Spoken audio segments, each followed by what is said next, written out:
Hey everybody, and welcome back to Patel Academy. Today I wanted to go over the 2018 AP Calculus BC Free Response questions to give you an idea on some of the common types of questions and concepts that might come up on the upcoming AP exam, as well as some of the common errors that students may have faced when they were writing this exam, so that you guys don't face the same problems when you're writing your mock exams or your real exam in May. Alright, now this is going to model a timed walkthrough, so I will try and follow both the timing guidelines and the calculator policies that College Board has put into place for this exam.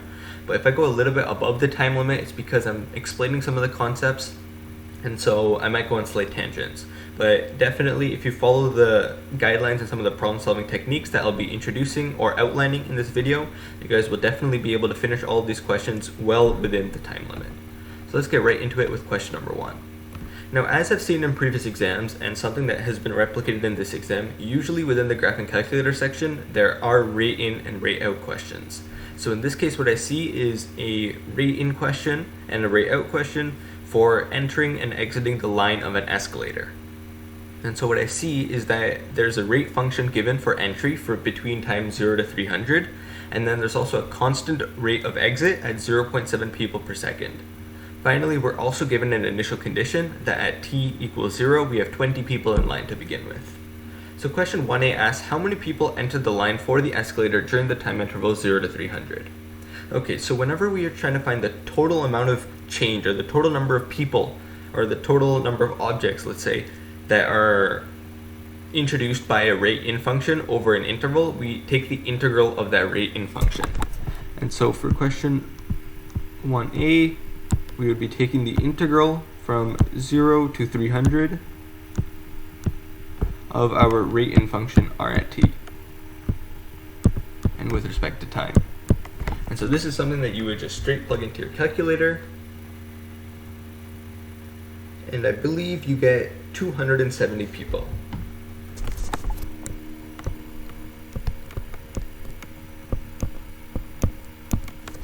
Okay, and so what I would say in this case, especially for these long answer questions, is to write a sentence statement. So I'd say, according to this model, or according to the function r at t, 270 people entered the line for the escalator during the time interval 0 to 300.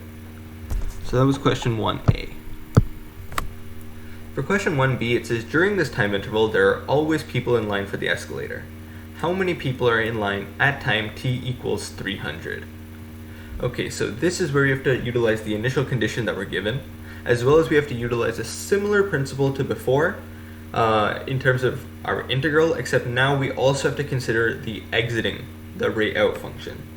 And so if you think about it, we start off with our 20 people, so we're going to be adding that to our total net change. Now this isn't just the net amount of people entering, but this is the net people in general. So this includes the rate in and the rate out function. So you've probably seen something like this before. We again take the integral from 0 to 300, but this time we have r at t minus our rate out function 0.7 dt.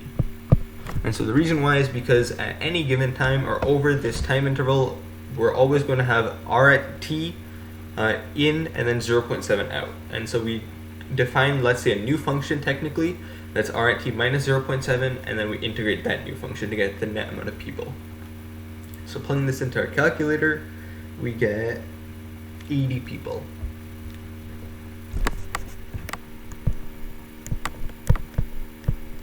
So once again, the sentence statement would be, at time t equals 300, there are 80 people.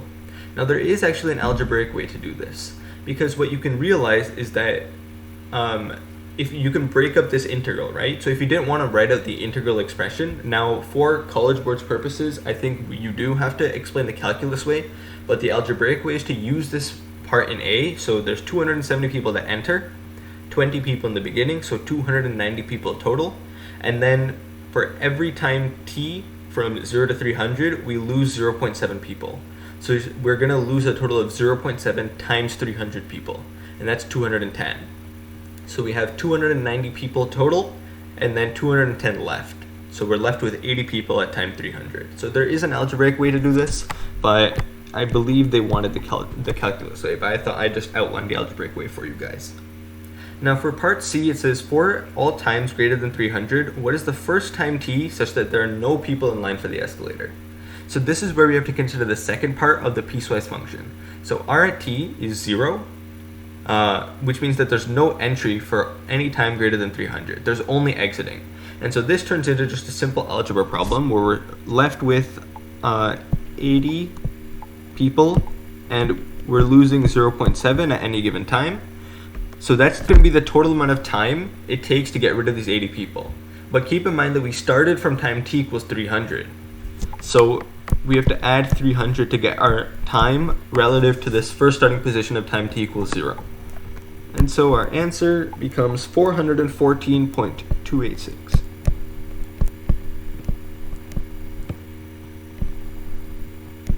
I believe this is in seconds, yes.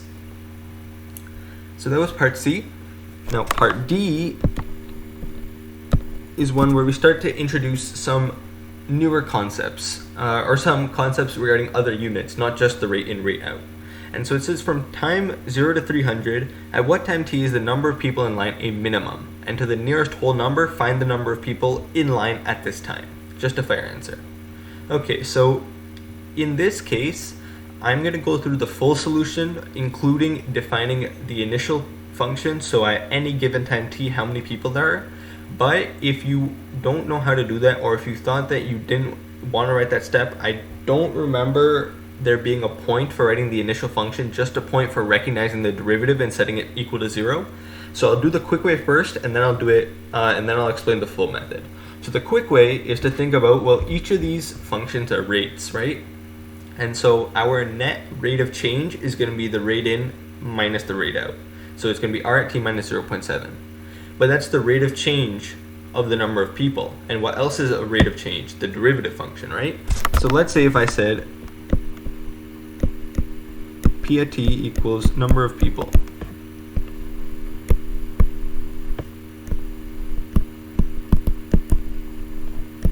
At time t. The quick way would say, okay, so p prime at t is equal to r at t minus 0.7. And you'd still, and then you work through the rest of the solution. So that would still work, but I'm just gonna go through writing an actual expression for p at t first, just so that you guys know how to use this in case if it comes up in this type of a question or a separate type of question. So I'll write d again. So this time we want to actually define our p at t. Okay, so what we would do over here is that we'd consider something similar to part B, where we have 20 to begin with, and then plus we have an integral from 0, but this time I'm not going to put 300, I'm going to put t, because t is a variable. So at any given time, our integral is going to change its bounds depending on what that time is. So we're either going to have, let's say if time is 20, then we're going to take the integral from 0 to 20.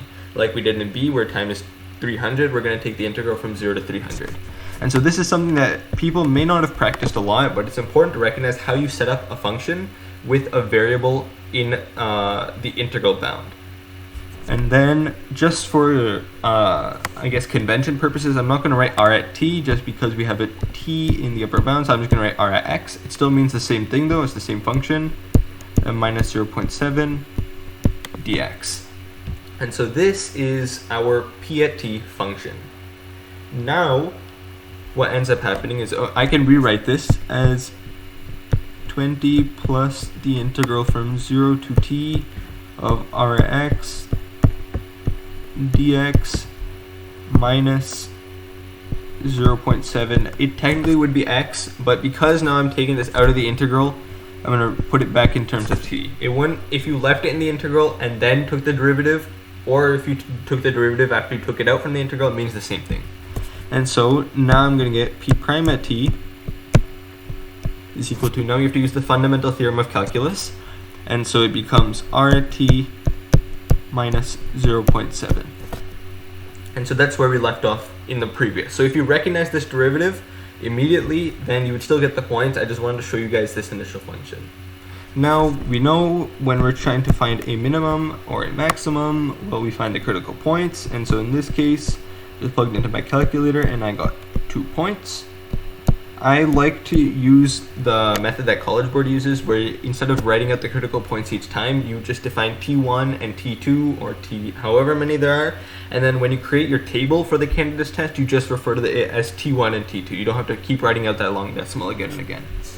So T1 was 33.013. I always like going to 3 decimal places. And T2 was 166.575. And so now what we can do is we can create our table. So I'll just write T at T. And so this point is where it would be almost essential for you to create this initial function, because otherwise you're not going to be able to figure out necessarily the points, but with some intuition you could probably guess between T1 and T2, and so you've gotten most of the points by immediately recognizing the derivative. I just personally recommend that you work through all these steps to ensure that you get all the points. So we test our endpoints as well as our critical points. So we have 0, T1, T2, and 300, and so at time P is equal to 0, we already know we have 20 people. At time T equals 300, from part B, we know we have 80 people. At time T1, if I plug this in, I get 3.803. And at time T2, I get 158.07. Okay, so now that we have these, it's very clearly evident that this is our absolute minimum.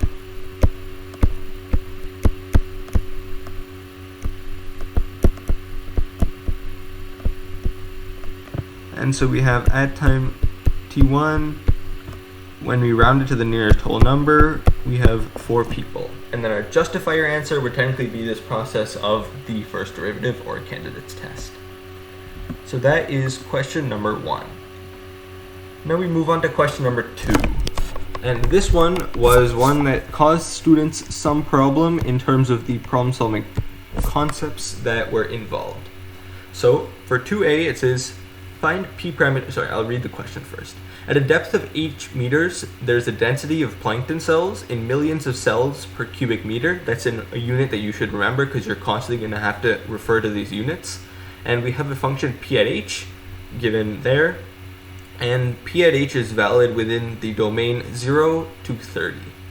We also have a function F at H, where H is greater than 30. It's continuous, but we don't know what it is. Okay. 2a says find P prime at 25. Using correct units, interpret the meaning of P prime at 25 in the context of the problem. Okay, so I'm not going to go through writing out P prime at H and then writing out P prime at 25, because this would just be something I'd plug into my calculator, the derivative at a point.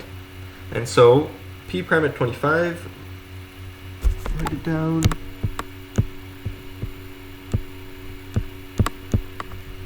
I get negative 1.179. Okay, now if we interpret this in using it to units, we have negative 1.179. Sorry. A little bit of a glitch there.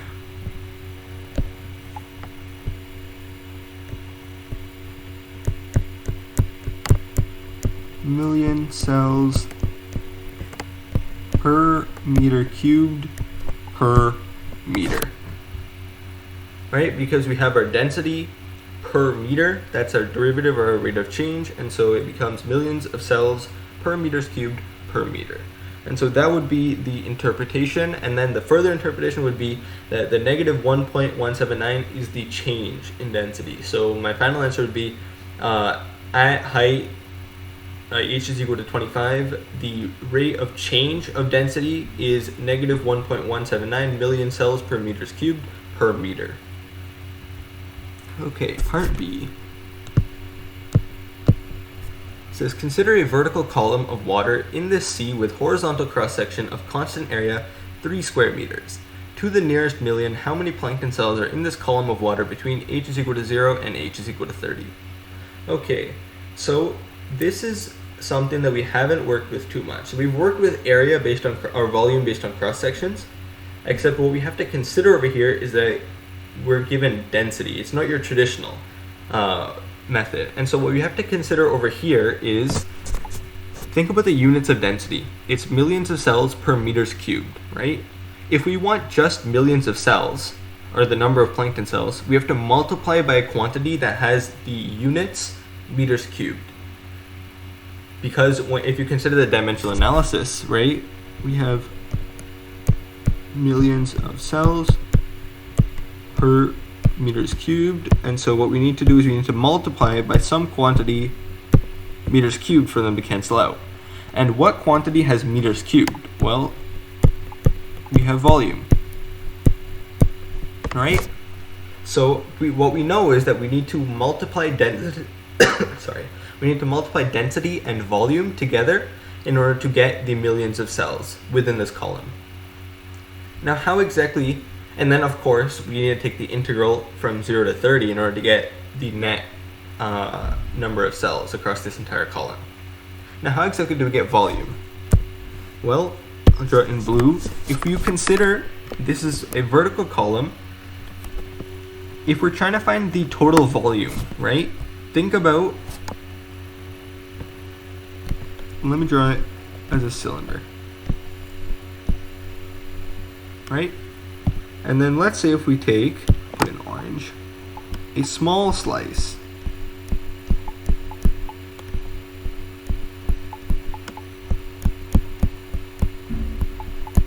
So a small slice of the cylinder.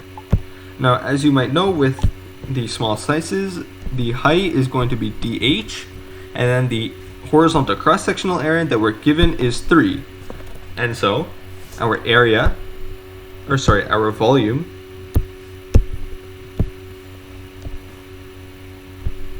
is going to be 3dh for this small section, and then for the entire section, we're going to have to take the integral. And so because we have, this is 0.0 and this is 0.30, we're going to have our total volume equal the integral from 0 to 30 of 3dh. Except now if you want the total density, right, I'll write this to the side over here, I'll do it in green. Our total number of cells is our density times our volume. And so in this small section, the number of cells is P at h, so our density, times our volume 3dh, right? So I'll write this. Our cells is equal to 3 P at h dh. And so our cells total is equal to the integral from 0 to 30 of this 3 P at h dh. And so this is essentially how we derive our integral expression. So if you haven't worked with density before, I'd strongly advise you to try some practice problems on that, because oftentimes we get so used to just a traditional area and volume questions that we forget applications like this, where we would actually require a little bit more thinking in order to figure out how we get our actual integral. So I'll rewrite it over here. I'll go back to white. So we're taking the integral from 0 to 30 of 3 P at h dh, and so we get 1675.415. 1675.415. And so it says to round to the nearest million, and so this is approximately 1675 million. Okay, so that was part B. And then obviously write out your sentence answer. Now we're given a little bit more complex of a problem. So now it's that there is a function u such that 0 is less than or equal to f at h, which is less than or equal to u at h for all h greater than 30. And we're given this obscure integral from 30 to infinity of u at h as 105. The column of water in part B is now k meters deep, where k is greater than 30. So we have to write an expression involving one or more integrals that give the number of plankton cells in millions in the entire column. Explain why the number of plankton cells is less than or equal to 2,000 million. Okay, so first I'm going to approach this first part of the problem, which is an expression that gives the number of plankton cells in millions of the entire column. Now explain what, and then I'll do the second part. So for the first part, I'm going to redraw a diagram. So what I'm going to draw is a cylinder again. But so this time I'm going to draw this. And then I'm going to add on in green this. See why in a minute. Sorry, that base is really bad. Okay, so let this be height 0. This is height 30, right? And we're given that our total column is k meters deep for k is greater than 30, right?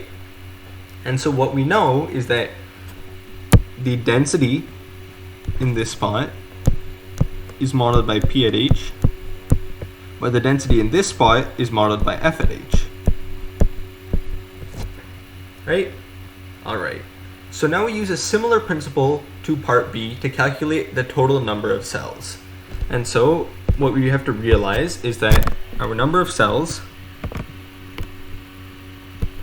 total is equal to, well, similar to part B, we utilize this first expression, so it's the integral, same cross-sectional area because it's the same vertical column. So utilizing the derivation that we got before, we're taking the integral from 0 to 30 of 3 p at h dh, and now we're just adding on another integral from 30 to k, so that's the second cylinder, of 3 f at h dh. So both follow the same principle if you're multiplying density by volume and then taking the integral over the column. So that was the first part of this question. The second part, however, is the problem-solving aspect where people don't necessarily know how exactly to approach it, because now we're given this random function u at h. So we're given this inequality and we're given that f is continuous, and that will help us a lot, because if f is continuous but it's always less than u at h, that means that the area under the curve, so the integral of f at h, has to always be less than the integral of u at h. And so we get this expression. So because we know that f at h is less than or equal to u at h, and f at h is always greater than 0, this is important because that means that all of our area is going to be positive. We don't have any negative area to consider. We know that we can multiply both sides by a positive number and then the inequality won't change. So I get 3f at h has to be less than 3u at h. And then the same idea that I was talking about before, the integral from 30 to k, keep in mind this is important, the bounds have to be the same for this inequality to be true, of 3f at h has to be less than or equal to the integral from 30 to k of 3u at h. I should probably write dh. So we have this, but now where do we go from here? Well, this value of k is greater than 30, but if you think about the maximum value of k, right? K can go all the way up to infinity. And so this expression has to be less than or equal to the integral from 30 to infinity of 3u at h dh. Right? Because our k, u is always going to be greater than f, and so the area for u is going to be increasing or decreasing only up to infinity. And so for the integral from 30 to infinity is the largest possible integral that can be taken. So 30 to k has to be less than or equal to this value. And so what we get now, and the reason why is because we only have positive area at any given point. If we had negative area, then it would be much more challenging to consider. We wouldn't be able to write this inequality so smoothly, but because it's always positive area, this becomes a very simple problem as long as you understand the problem solving technique. And so this we're given values for. So this is just 3 times, we can pull the constant out, so it's 3 times the integral from 30 to infinity of u at h. So it's just 3 times 105, which is 315. So we know that our integral that we wanted from 30 to k of 3 times f at h has to be less than or equal to 315. And so our cells total has to be, so we have our expression over here, cells total is equal to these two integrals. This first integral we found in B to be 1675 million, and the second integral, so this has to be less than or equal to 1675 plus 315, so it has to be less than or equal to 1990 million, which has to be less than or equal to 2000 million. And so that's how you would approach problem number C. Now, one of the things is that even though the problem says prove that it's less than or equal to 2000 million, you don't necessarily need to get 2000 in your answer. So in this case, I got 1990. If I show that it's less than 1990, so a smaller bound, if it has to be less than that, it has to automatically be less than the greater bound. So that type of logic, you have to be able to accept that you don't necessarily always need to get that perfect 2000 million answer in your inequality. Okay, so now we move on to part D. So part D says that there's a boat moving on the surface of the sea, and at time t is greater than 0, we have a position, a parametric position, x at t, y at t. X prime at t is 662 sine 5t, and y prime at t is 880 cos of 6t. Time is measured in hours, our position is measured in meters. Find the total distance traveled by the boat over the time interval from 0 to 1. Okay, so this is not a fairly hard problem because all we have to do, if you interpret this in terms of calculus, the total distance is just the arc length of the parametric function, and it's between our parameter ranges from 0 to 1. So we're essentially taking the integral from 0 to 1. This one you have to memorize the arc length formula though. It is x prime at t squared plus y prime at t squared dt. So they didn't want to make this too challenging by making you integrate these functions and then trying to find something with the position. They just made it fairly straightforward for you to plug into an expression, and so we can just plug in x prime at t, y prime at t, and plug this entire thing into our calculator, and we get 757.456. 757.456. And so keep in mind that the units are meters because our x at t and y at t are measured in meters. Okay, so that was question 2. So we've finished the calculator section, and now we're doing the 4 questions in the non-calculator section. Okay.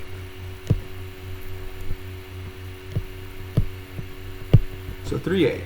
The graph of the continuous function g, the derivative of f, is shown above. The function g is piecewise linear between these intervals from -5 to 3, and we have a separate piece modeled by the parabola 2 times x minus 4 all squared from 3 to 6. So we can see that in the picture over here. We have a ton of lines, different lines, and then we have this parabolic shape. So if f1 is equal to 3, what is the value of f at -5? Okay. So let's think about how we would approach this. We know that g is the derivative of f. And so if we integrate g, we get f, right? And so let's think about how exactly we might be able to get f at -5. Well, the integral from -5 to 1 of g at x dx is going to be equal to f at 1 minus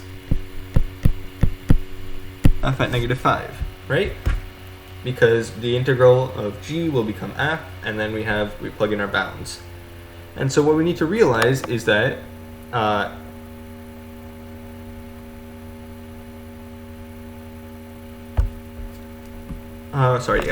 So what we need to realize is that f at -5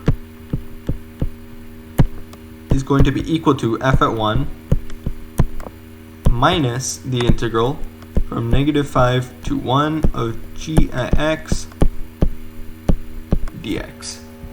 Now we're given that f at 1 is 3. We just have to figure out this integral from -5 to 1. And so what we can do in this case is we can consider the areas of the different geometric shapes that we're given. So first we're given this trapezoid, and then we're given the small triangle. So between -5 and -1, there's a trapezoid. Between 0 and 1, there's a triangle that we can do. And so we just get f at 1, sorry, I'll just directly write 3 now. So we get 3 minus this area. So the area of this trapezoid, keep in mind this is a negative area. And so what we get is, let me see. So this first base is length 3, this other one is length 4, so that's 7, and then the height is 3, so it's 21 over 2. Yes. So it's -21 over 2. You could have also broken that up into a square and a triangle, but I just think that the calculation of a trapezoid is faster.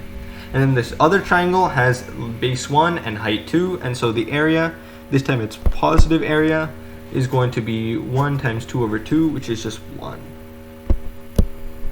And so solving this, we get 3 minus 1, so 2 plus 21 over 2, so it should be 25 over 2. If you guys don't understand the differentiation between positive and negative area, essentially for functions like this, anything below the x-axis is considered negative area, and then anything above the x-axis is considered positive area. So you just have to consider that in mind when you don't have any absolute functions. Absolute value functions, sorry. Okay, for 3b, it says evaluate the integral from 1 to 6 of g at x dx. Okay, so the integral from 1 to 6 of g at x dx. Now this is the case where you have to consider now our function that we're given from 3 to 6. And so I can break this integral up as the integral from 1 to 3 of g at x dx plus the integral from 3 to 6 of g at x dx, right? Okay, and so now what we can consider is that for this first section we have a triangle and then we have a square. And so the area of the triangle we already figured out was 1. The area of the square, it's a 2 by 2 square, so we have 4. And then we have the integral from 3 to 6 of this function, 2 times x minus 4 squared dx. Okay, so we have 5 at the start, and now it's just a matter of figuring out this integral. We can easily do a U-substitution for this, so we get 5 plus, this would turn into, because there's a linear function, x minus 4, inside this power, you can still apply the same power rule because we don't have to consider a chain rule anymore, especially because this coefficient is 1. So I just add 1 to the power, so it becomes x minus 4 cubed, and then divide it by 3, so I get plus 2/3 x minus 4 cubed. If you don't understand this, then just go through the process of a U-substitution. Still get the correct answer. This is just a fast way of doing it if you recognize how the U-substitution would work, and that you can just use the power rule because it's a linear function inside underneath the power, and the coefficient of x, the leading coefficient, is 1, so you don't have to consider a chain rule of this. And then we evaluate this from 3 to 6, and so if I plug in 6 over here,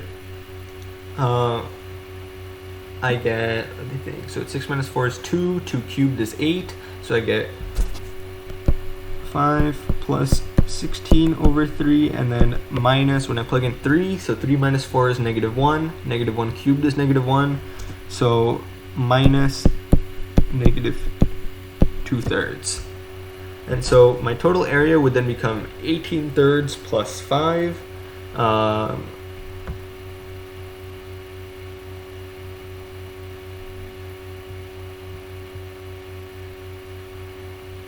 did I mess up? Is this supposed to be 5 in the front? Oh, sorry. I just realized there's no 1 in the beginning, because we're taking the integral from 1, not from 0. Sorry, that was my mistake. So this should just be 4.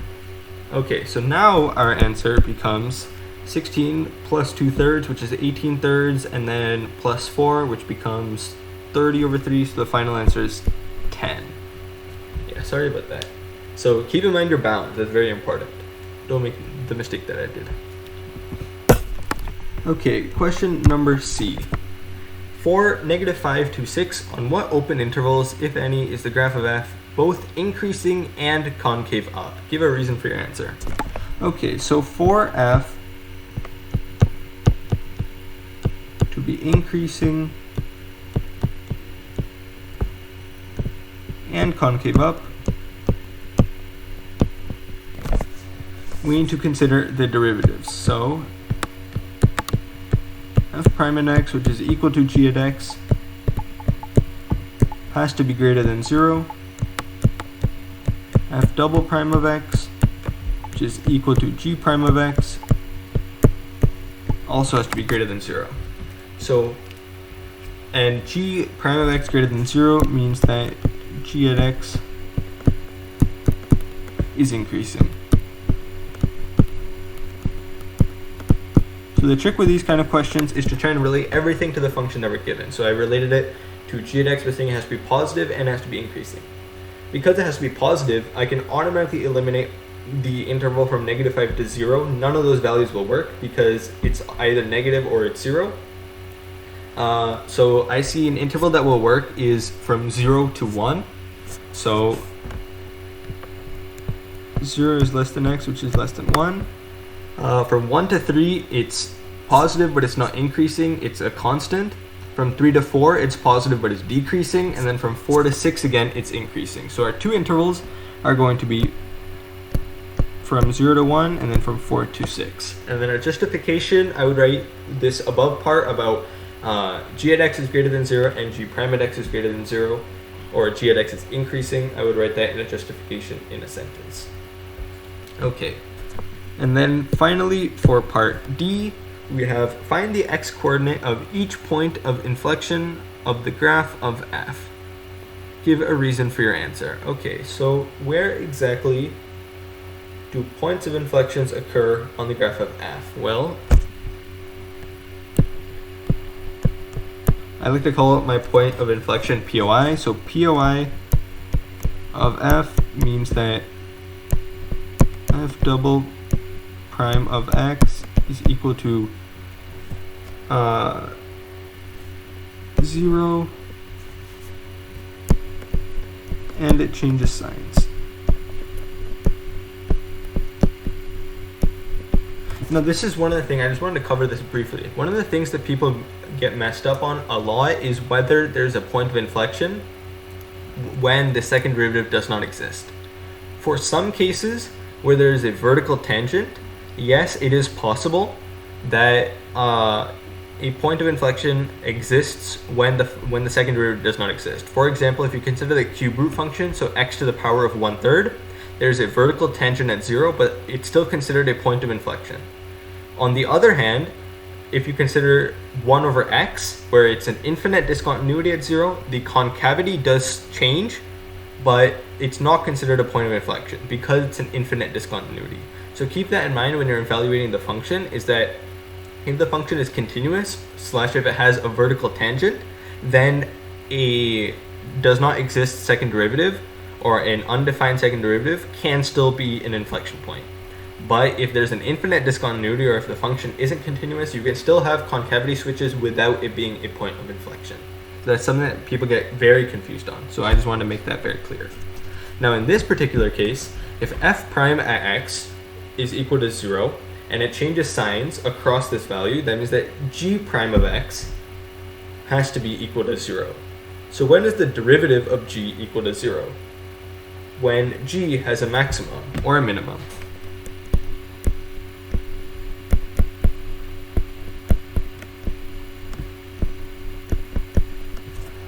Now, one of the things to consider is that across this entire initial piecewise function component for g, we don't have any relative maxes or mins. The reason why is because there's linear constant portion. So let's say if you considered 1 the point 2, well, there's a line at 2, so there's no actual relative maximum or minimum in the entire piecewise function because of all those horizontal lines.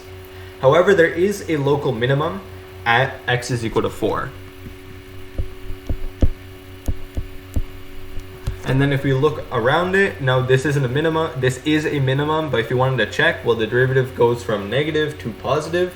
So we know that there's a change of sign in f prime at x. And so because of that, we can say x is equal to 4 is a POI. So it changes from decreasing to increasing. So that was question number 3. Question 4. Okay, so it says use the data in the table to estimate h prime at 6. Using correct units, interpret the meaning of h prime at 6 in the context of the problem. Okay, so I'm given points at 5 and at 7, and so what I immediately think is that h prime at 6 is approximately equal to h prime at 7, or sorry, h at 7 minus h at 5 over 7 minus 5. So it's approximately equal to 11 minus 6 over 2, which is equal to 5 over 2. Right, so it's a question like this that should be very quick, that you should be able to do. If we wanted to interpret the meaning of h prime at 6 in the context of the problem, well, our h is the height, so it's the rate of change of height. So it's the rate at which the height of the tree is changing in meters per year. And then specifically at the time t equals 6 years. Okay, so that was a quick part A. Part B says explain why there must be at least one time t between 2 and 10 such that h prime at t is equal to 2. Okay, this is a very simple mean value theorem. So what we say is that h is differentiable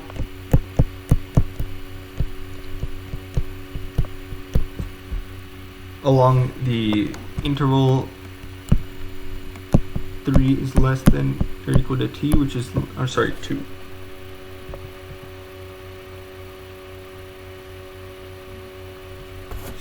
Three is less than or equal to 3, t which is less than or equal to 5. The reason why I chose 3 to 5, normally you would choose 2 to 10, but on further looking, when you calculate the average rate of change, you don't get 2 in this case. When you calculate the average rate of change between 3 and 5, you do get 2. So first of all, before you attempt this question, you guys should recognize which interval exactly you're going to use.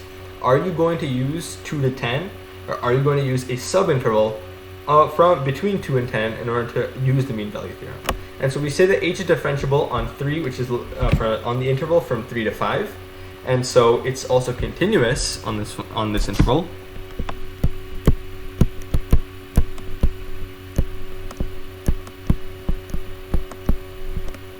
And so we can use the mean value theorem. And so it says by MVT we have h prime at t must be h at 5 minus h at 3 over 5 minus 3, which is equal to 2. And so by the mean value theorem, we can state that there must be at least one time t within the interval 3 to 5, and thus within the interval from 2 to 10, such that h prime at t is equal to 2. They use t, you can use c. The traditional one for mean value theorem is c, h prime or f prime at c, but it doesn't matter. Okay, for part C. So once again, A and B were very quick. It's just utilizing the symmetric difference quotient and then utilizing the mean value theorem. Use a trapezoidal sum with 4 subintervals indicated by the table to approximate the average height of the tree over the time interval 2 to 10. Okay, so keep in mind, this isn't just a simple trapezoidal sum. The reason why is because it says average height, and so our average height is going to be, if you know the average value, how to calculate the average value, it's going to be 1 over 10 minus 2, so 1 over 8 times the integral from 2 to 10 of h at t dt. So this is equal to 1 over 8 times, when I use my trapezoidal sum, because the intervals aren't even, so there's an interval of 1, then 2, then 2, then 3. we can't use the shortcut for it, so we have to actually write out the area of the trapezoid each time. So it's the two bases added together, then multiplied by the height, and then all divided by 2. And so in this case, I'll just draw a quick picture. Because you have a function, let's say if I was to calculate my trapezoid like this, this is B1, that's the function value. This is B2, that's the other function value. And then our h is going to be the length of the interval. And so we get 2 plus 1.5 over 2 times 1 plus 6 plus 2 over 2 times 2 plus 11 plus 6 over 2 times 2, and then plus, this is 15 plus 11 over 2 times 3. This should just be calculating the area of the trapezoid. So you can check this, it's each of the bases added together and then multiplied by the height, and then, sorry, this first one is times 1 and then divided by 2 each time. And so I get 1/8 times 65.75. Remember, when I'm multiplying by 2 and dividing by 2, they cancel. Otherwise, it's just fractions of 1 over 2 or 3 over 2. And then this should be very simple math you should be able to do. And then this final answer is equal to 263 over 32 when I convert it to a fraction in simplest form. And so we can write out a statement saying that the average height of the tree over the time interval is 263 over 32. Okay. D seems like a decently long question. So it says the height can also be modeled by the function g, a rational function. X is the diameter of the base of the tree, and then when the tree is 50 meters tall, the diameter is increasing at a rate of 0.03 meters per year. What is the rate of change of the height of the tree with respect to time in meters per year at the time when the tree is 50 meters tall? Okay, so this is just related rates. So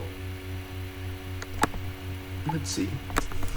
When the height is equal to 50, we know that g at x is equal to 100 x over x 1 plus x. This is equal to 50. It's very easy to find out that x has to be equal to 1. You could solve this if you wanted to. Now what we have to do is we have to consider that we're trying to differentiate this with respect to time. So we're trying to find dg by dt. If you wanted to go through quotient rule and then implicitly differentiate each for all the things, that is fine. The way that I like to do this though is that I like to try and use a little bit of chain rule to maybe simplify my answer. And so dg by dt, we can model this as dg by dx times dx by dt. Now while the derivatives, they aren't fractions themselves, the differentials can behave like fractions. And so that's why this type of chain rule statement makes sense. And so all we have to do here is use quotient rule, and so dg by dx is given by it's 100 times 1 plus x minus 100x over 1 plus x squared, and then multiplied by dx by dt. Now, if you were to do all the implicit differentiation, all that would happen is that you'd get to a stage where you have dx by dt in both of the numerators, and then you could just factor it out and multiply it. So essentially you get the same thing. But sometimes I feel like writing out the initial step with all the dx by dt's in the numerator can get a little bit confusing. So I like to do it this way. And so then all we have to do is plug it in. If you wanted to simplify, you notice that the 100x would actually cancel. So we'd be left with 100 over 1 plus x squared. Plugging in x for 1, I get 100 over 1 plus 1 squared. So 100 over 4 times, this is 0.03. So that's 3 over 100, so I just get 3/4. And so the rate of change is 3/4 meters per year. And that's part D. All right, so we're approaching the end almost. We're at question 5 now.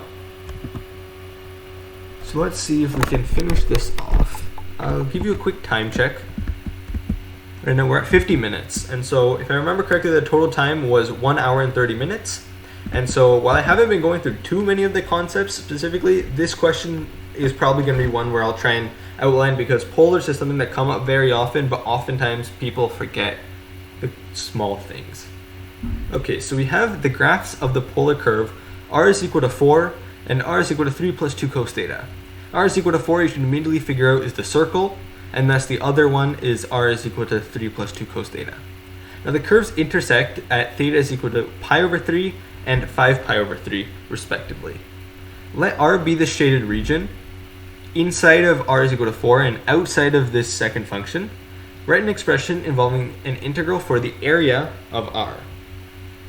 Okay, this is something that you guys probably would have done in practice many times, finding the area between two polar curves.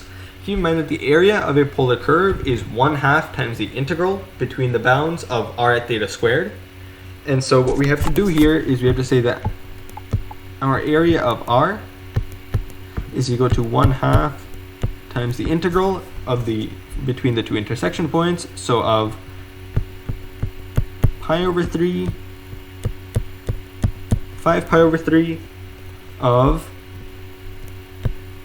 4 squared minus 3 plus 2 cos theta squared d theta, right? So this is just utilizing the area of a polar curve and then subtracting the two areas. So this one we can figure out. So this is going to be 16 minus, oh, it just says write an expression. Never mind. So you don't even have to solve this. You just have to write out this expression and you should get full marks. Okay, for part B then. So A was fairly simple. Find the slope of the line tangent to the graph of R is equal to 3 plus 2 cos theta at theta is equal to pi over 2. So when we write the slope of the line tangent to the curve, we have to consider dy by dx, right? So our slope is equal to dy by dx. But now, if you guys remember how to calculate the slope of a polar curve, it's a little bit more complicated than it looks, because we have to consider dy by d theta and then dx by d theta and then divide. So I'll just write out the full how to derive all of this out so that you guys will remember for future. Okay, so let me just go over here. Keep in mind with polar curves, when you're going from a polar curve to a Cartesian curve, we have the following conversion. So x is equal to r cos theta, thus dx by d theta is equal to, we have to differentiate this expression, and so we get dr by d theta cos theta minus r sine theta. It's just product rule. So we have, am I going to be able to fit that? I will rewrite this so that I can fit everything. So if x is equal to r cos theta, and dx by d theta is equal to dr by d theta cos theta minus r sine theta, because the derivative of cosine is negative sine. Similarly, we have y is equal to r sine theta, and so dy by d theta is equal to dr by d theta sine theta plus r cos theta. And then what we also know, I'll just write dy by dx is going to be dy by d theta times d theta by dx, which is equal to dy by d theta over dx by d theta. So I find it helpful to remember each of these individual derivations instead of just plugging in this dx by d theta, dy by d theta into this final formula and memorizing that full form. It's a lot easier if you consider it this way. And so now what we have to do is you have to plug in all of our values to figure everything out, right? And so what is dr by d theta? So dr by d theta is equal to negative 2 sine theta. If we evaluate this at pi over 2, we get negative 2, because sine of pi over 2 is just 1. So we know that dr by d theta is negative 2. We also know that r at theta evaluated at pi over 2 is going to be equal to 3 plus 2 times the cosine of pi over 2. Cos of pi over 2 is 0, so it just becomes 3. Okay, so we know that r is equal to 3, we know that dr by d theta is equal to negative 2, and we know our theta is equal to pi over 2. So now we can figure it out. So dy by dx, if you remember, it's dy by d theta. So now what's dy by d theta? If we go back, dy by d theta is dr by d theta times sine theta plus r cos theta. So it's dr d theta, negative 2, times sine of theta. So sine of pi over 2 is 1. And then plus 3 cos theta, so plus 3 cosine of pi over 2, which is just 0. So it's just negative 2 times 1, and then plus 0, and then divided by dx by d theta. Now what's dx by d theta? Well, that's dr by d theta again, so negative 2 times cosine of pi over 2. So that's going to be 0, and then minus 3 times sine of pi over 2, which is 1. This might be a little bit confusing if you haven't done problems like this already, where you're trying to work through to find dy by dx given a polar curve.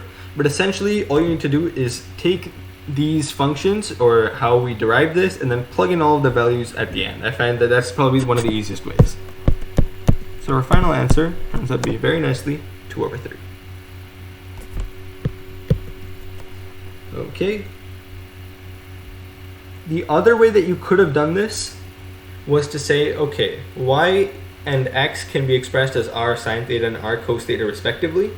I could have plugged in my expression for r. So wherever I saw an r, I could have plugged in 3 plus 2 cos theta, simplified it, and then directly done the derivative of dy by d theta. Because now everything is in terms of theta, so I could have directly done the derivative and then plugged it into this equation.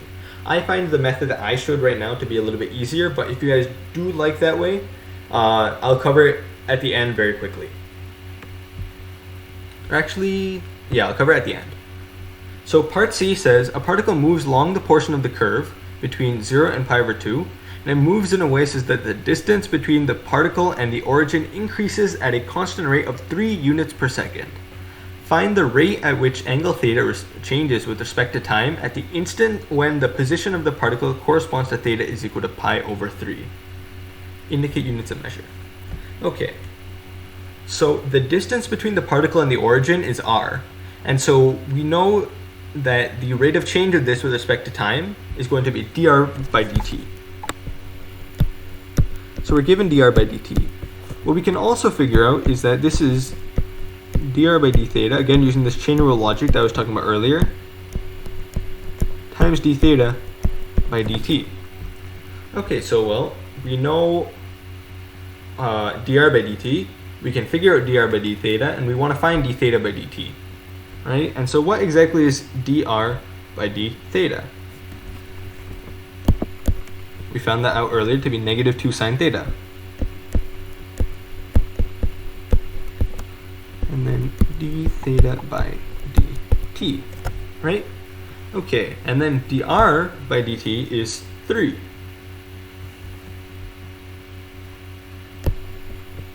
And so what we essentially need to find is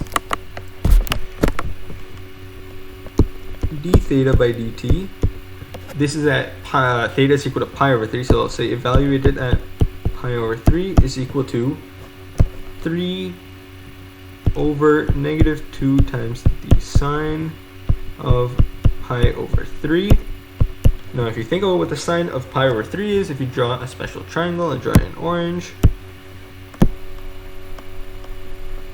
have 1, 2, root 3, this is pi over 6, this is pi over 3, so the sine of pi over 3 is root 3 over 2. And so what we end up getting is, so it's 3 divided by negative 2 times root 3 over 2, which is 3 divided by negative 3, negative root 3, sorry, which is just negative root 3. And this is in radians per second, because t is measured in seconds, and of course theta is going to be measured in radians. This is just a simple related rates problem, now in the polar world though. Alright, so that was question 5c. And question 6, our final question. Okay. Question 6 says that the Maclaurin series for ln of 1 plus x is given by x minus x squared over 2 plus x cubed over 3 minus x to the 4th over 4, and then we're given the general term. So it's negative 1 to the power of n plus 1 times x to the nth over n. Now I just want to point out, just a little tangent over here, that I do have a video on Maclaurin series. Go check that out on my channel. And I specifically do outline the important Maclaurin series you should know. So e to the x, sine x, cos x, ln of 1 plus x, and inverse tangent of x are probably some of the most important ones you should know. And so if you did watch that video, and if you have learned the Maclaurin series for ln of 1 plus x, and if you learned how to manipulate it and work with it, then even if now, because the series is given to you, it becomes easier. But even if it wasn't, and a question like this came up, it would be really easy for you guys to know. So be sure to go check that out to figure out how you exactly manipulate Maclaurin series. Now we're given that on its interval of convergence, obviously the series will converge to ln of 1 plus x, that's why it's the Maclaurin series expansion. Let f be the function defined by f at x is equal to x times ln of 1 plus x over 3. Okay, how exactly do we figure this out? We're trying to find the first 4 non-zero terms and the general term of the Maclaurin series for f. I find that doing the general term is much faster, and then finding the 4 non-zero terms rather than working the other way around. That's just my preference though. You can do it either way and you'll still be able to do it just fine. So for question 6a, the general term of the Maclaurin series, for ln of 1 plus x,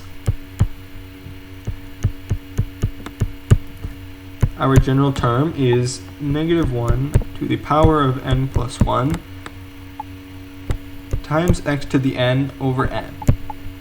For ln of 1 plus x over 3, this would now become negative 1 to the power of n plus 1. Sorry, I'll write this a little bit lower so that I don't interfere with the n above. It's negative 1 to the power of n plus 1 times x to the n over n times 3 to the n. The reason why is because I plug in x over 3 for the x in the original. So now I get x over 3 to the power of n.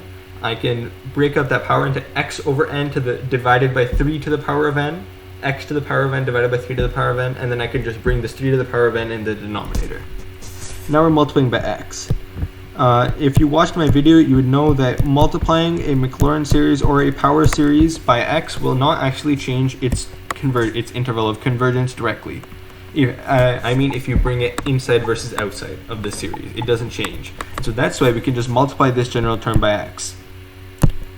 So finally I get negative 1 times n to the power of 1, and then times x to the power of n over 1, n plus 1, then n times 3 to the power of n in the denominator. So that's a general term.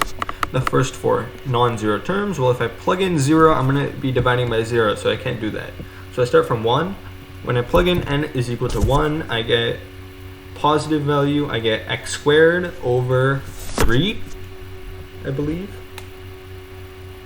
So it's going to be x squared over 3. And then the next one is going to be minus. When I plug in 2, it's x cubed over 3 squared times 2, so 18. So x cubed over 18. This is going to be plus x to the 4th over, this is going to be 3 cubed times 3, so 3 to the 4th, which is 81. And then minus x to the 5th over, now 3 to the 4th is 81, and then times 4 is 324. So those are the first 4 non-zero terms. Okay. For B, determine the interval of convergence of the Maclaurin series for f and show the work that leads to your answer. Okay, whenever we do intervals of convergence, there are two tests that we can use. We can either use the ratio test or we can use the root test. I personally prefer using the ratio test. Just makes it a lot easier. So we have our general term is, I'll just go back, -1 to the power of n plus 1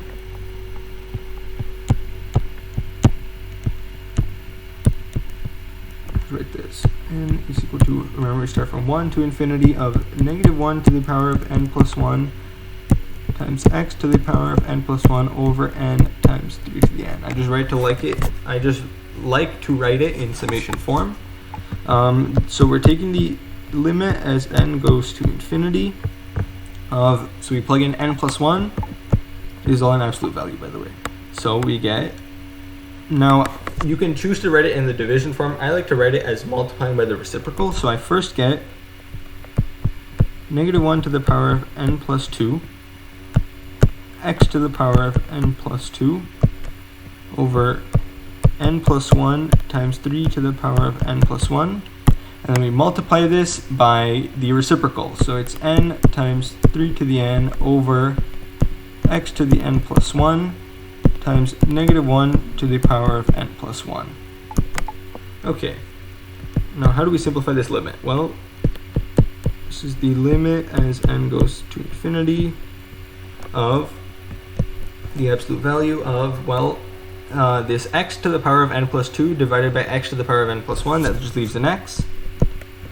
I get still times n, and then this -1 times n to the power of n plus 2 divided by -1 to the power of n plus 1, that leaves the final -1.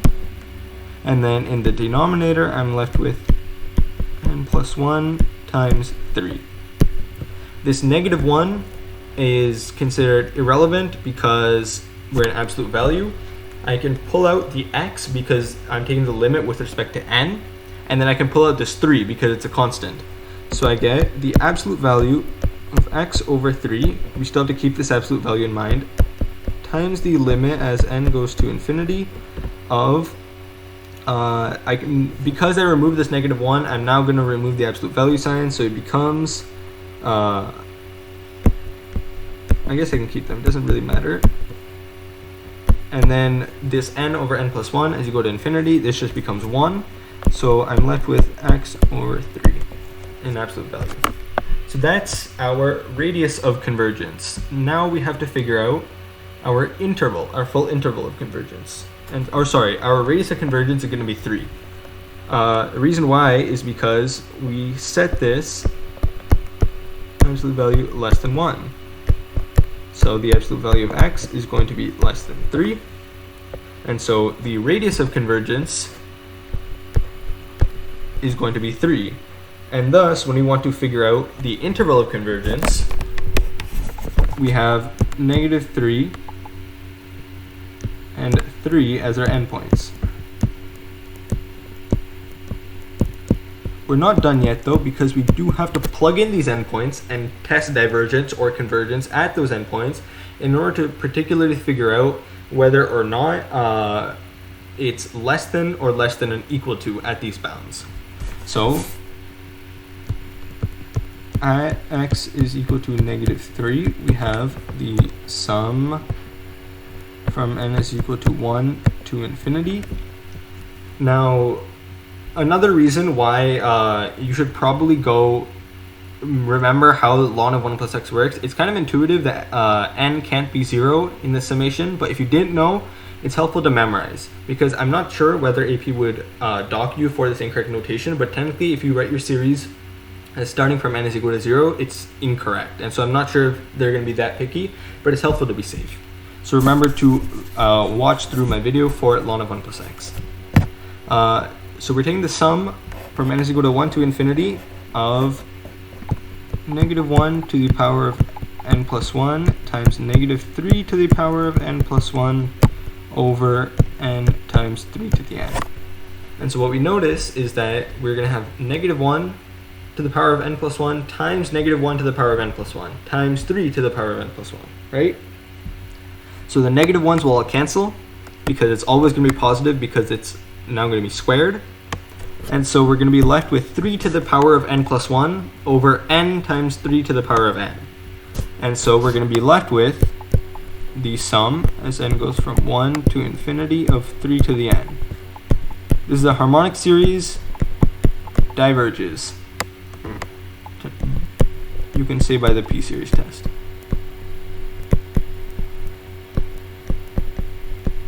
Or because it's a harmonic series. Okay, now we have at x is equal to 3. Now usually you'll be faced with a very similar scenario in terms of your overall series.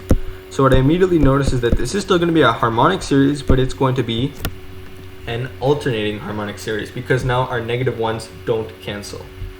And so 3 to the power of n plus 1 over times 3 to the n, which is equal to the sum as n goes from 1 to infinity of -1 to the power of n plus 1 times 3 over n. And so this converges. While it does converge conditionally, it's still considered convergent by the alternating series test. And so finally, our interval of convergence. So we know that our r is 3.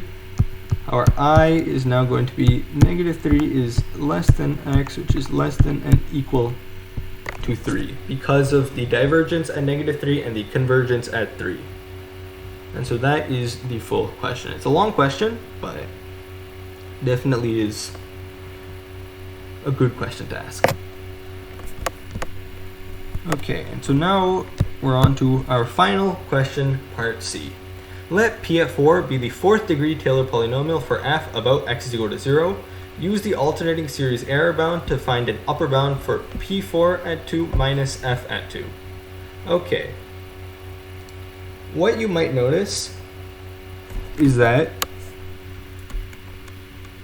the absolute value of P4 at 2 minus f at 2 is equivalent to the absolute value of f at 2 minus P4 at 2. Now if you're able to recognize what I'm going to do next immediately, you don't have to write out the step. I personally like writing out the step to show exactly why. We have a function,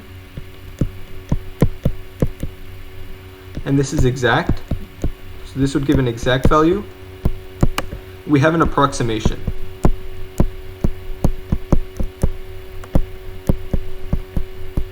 And so what you might notice or recall is that the function minus the approximation gives us our remainder estimate, right? So this is just equal to R4 at n.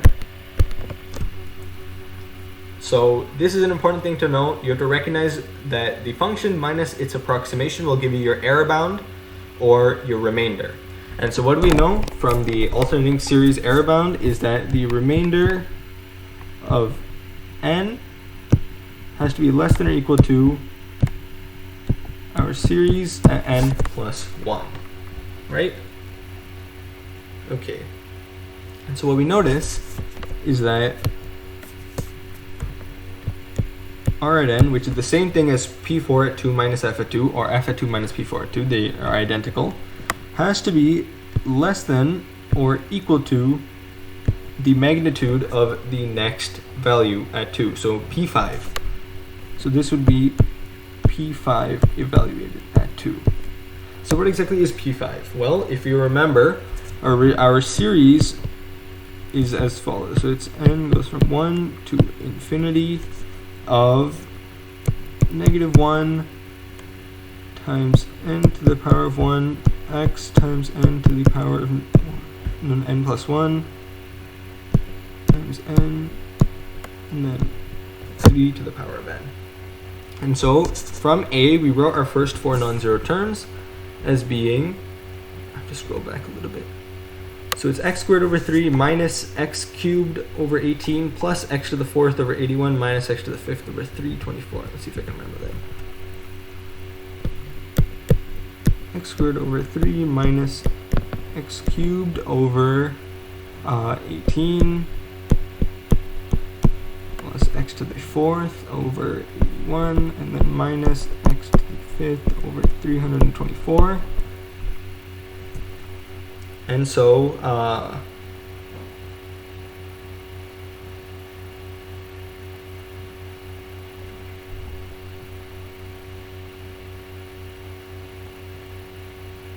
oh, sorry.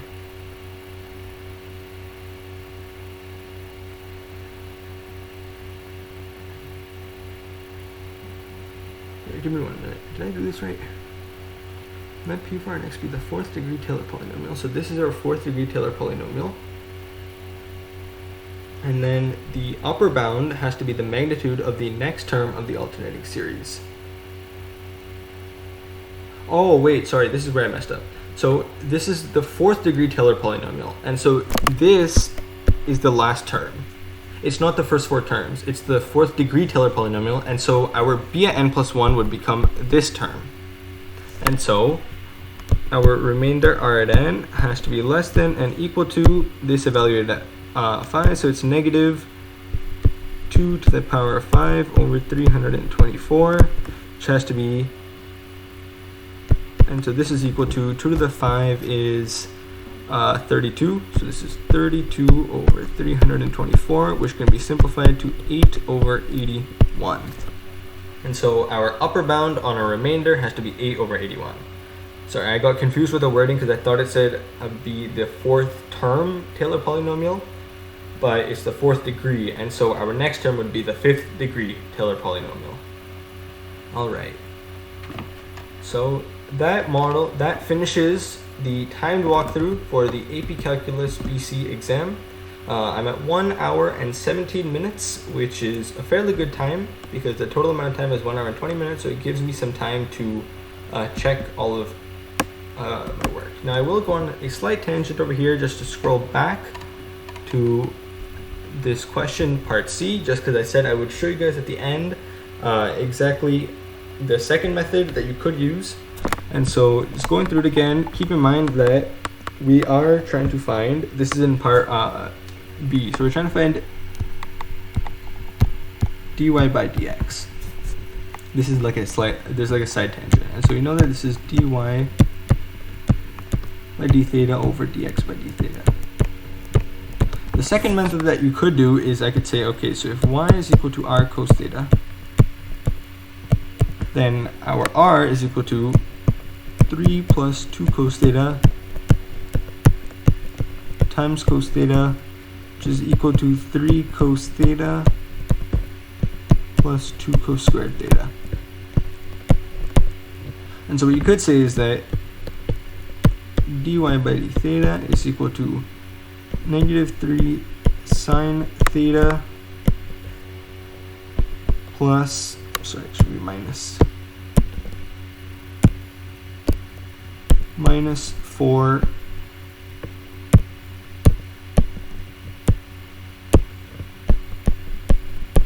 cos theta sin theta. And then similarly I can say x is equal to r. Oh wait, I messed this up. This is x, sorry, and this would be, this is x, so dx, and then y is equal to r sine theta. So this is equal to 3 plus 2 cos theta sine theta. So I could get 3 sine theta plus 2 cos theta sine theta. And so my derivative, so dy by d theta is equal to 3 cos theta plus whatever product rule this would be. So I just wanted to show you guys that this is an option. If you guys feel more comfortable with doing this, that this would work. I believe it works out to be 3 cos theta plus 2 cos squared theta minus 2 sin squared theta. And if you want to be a little bit, if you want to simplify even more, what you could do is you could factor the 2 from these last two terms, then you get cos squared theta minus sin squared theta. You can use the identity that is cos of 2 theta, and then it simplifies your expression a lot more. So that's what I wanted to show you right there. Alright, so thank you guys so much for watching. I'll scroll back down to the end, so it looks like we finished the exam. Thank you all so much for watching. I really appreciate all your support for this YouTube channel. You guys have been great. Thank you all for your comments. Remember to like, comment, and subscribe for any future videos. I'll be trying to put out more walkthroughs very soon in relation to these upcoming AP exams, so be sure to stay tuned for those, as well as any content videos I do. My goal is to start with some Calculus 3 and maybe some linear algebra videos as well, so stay tuned for those. Thank you all so much, and I'll see you guys next time.